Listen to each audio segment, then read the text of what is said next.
ನೋಡಿ, ಕಾಂಗ್ರೆಸ್ ಪಕ್ಷ ಹ್ಯಾಟ್ರಿಕ್ ಸಾಧನೆ ಮಾಡಿದೆ. ಅಂದರೆ ಸತತವಾಗಿ 3ನೇ ಬಾರಿಗೆ ಶೂನ್ಯ ಸಂಪಾದನೆಯನ್ನ ದೆಹಲಿಯಲ್ಲಿ ಕಾಂಗ್ರೆಸ್ ಪಕ್ಷ ಮಾಡಿದೆ. ಏನು ನರೇಂದ್ರ ಮೋದಿಜಿ ಅವರಿಗೆ ಪರ್ಯಾಯ ನಾಯಕತ್ವನ ಕೊಡ್ತೇವೆ ಅಂತೇಳಿ ತಮ್ಮನ್ನ ತಾವು ಬಿಂಬಿಸಿಕೊಳ್ತಾ ಇದ್ದಂತ ಕಾಂಗ್ರೆಸ್ ಪಕ್ಷ ಕಳೆದ ಲೋಕಸಭಾ ಚುನಾವಣೆಯಲ್ಲಿ ಮುಖಭಂಗ ಆಗಿದೆ. ತದನಂತರದಲ್ಲಿ ಹರಿಯಾಣ, ಮಹಾರಾಷ್ಟ್ರದಲ್ಲೂ ಕೂಡ ಮುಖಭಂಗ ಆಗಿತ್ತು. ಈಗ ದೆಹಲಿ ಮತದಾರರು ಕೂಡ ಮತ್ತೊಮ್ಮೆ ಕಾಂಗ್ರೆಸ್ ಪಕ್ಷದ ಸ್ಥಾನ ಏನು ಅಂತೇಳಿ ಮತ್ತೊಮ್ಮೆ ತೋರಿಸ್ಕೊಟ್ಟಿದ್ದಾರೆ. ಹೋಗಿದ್ರು ಡೆಲ್ಲಿಗೆ,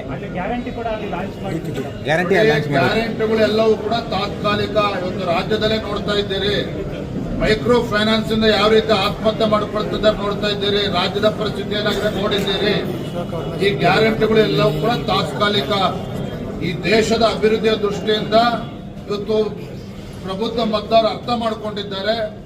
ತಾತ್ಕಾಲಿಕ ಗ್ಯಾರಂಟಿಗಿಂತ ದೃಢ ನಾಯಕತ್ವ ಪಡ್ತಕ್ಕಂಥ ನರೇಂದ್ರ ಮೋದಿಜಿ ನೇತೃತ್ವದ ಭಾರತೀಯ ಜನತಾ ಪಾರ್ಟಿಯಿಂದ ಮಾತ್ರ ಸಾಧ್ಯ ಅನ್ನೋದನ್ನ ದೆಹಲಿ ಮತದಾರರು ಮತ್ತೊಮ್ಮೆ ರುಜುವಾತು ಮಾಡಿದ್ದಾರೆ. ಧನ್ಯವಾದ. ಗ್ಯಾರಂಟಿ ಪಟಾಕಿ ಆಗಿದೆ. ನಾನು ಗ್ಯಾರಂಟಿಯ ಚಾಂಪಿಯನ್ ಅಂತ ಹೇಳುದು ಡಿ.ಕೆ. ಶಿವಕುಮಾರ್ ಅಂಬಾಸಿಡರ್. ಯಾವ ದೇಶಕ್ಕೆ ಹೋದರೆ ಗೊತ್ತಿಲ್ಲ ಡಿ.ಕೆ. ಅವರು ಬ್ರ್ಯಾಂಡ್ ಅಂಬಾಸಿಡರ್. ಅವರು ಆ ಬ್ರ್ಯಾಂಡ್ ಅಂಬಾಸಿಡರ್ ಕತೆ ಡೆಲ್ಲಿಯಲ್ಲಿ ಕೇಜ್ರಿವಾಲ್ನೇ ಗೆಲ್ಸಕ್ಕಾಗಿಲ್ಲ ಅವ್ರ ಕೈಲಿ. ಕೇಜ್ರಿವಾಲ್ನೇ ಗೆಲ್ಸಕ್ಕೆ ಆ ಸ್ಥಿತಿ. ಕರ್ನಾಟಕದ ಗ್ಯಾರಂಟಿ ಪಾಡು ಮುಂದೆ ಏನಾಗುತ್ತೆ ಅನ್ನೋದಕ್ಕೆ ಇದೊಂದು ದಾರಿದೀಪ. ರಾಜ್ಯ ಬಿಜೆಪಿಗೆ ಯಾವ ರೀತಿ ಉತ್ಸಾಹ ತುಂಬುತ್ತೆ ಅಂತ ಹೇಳಿ ಸರ್. ಉತ್ಸಾಹ ಬಂದಿದ್ದಕ್ಕೆಲ್ಲ ರಸ್ತೆ ಬಂದಿದ್ದೆಲ್ಲ ಒಟ್ಟಾಗಿ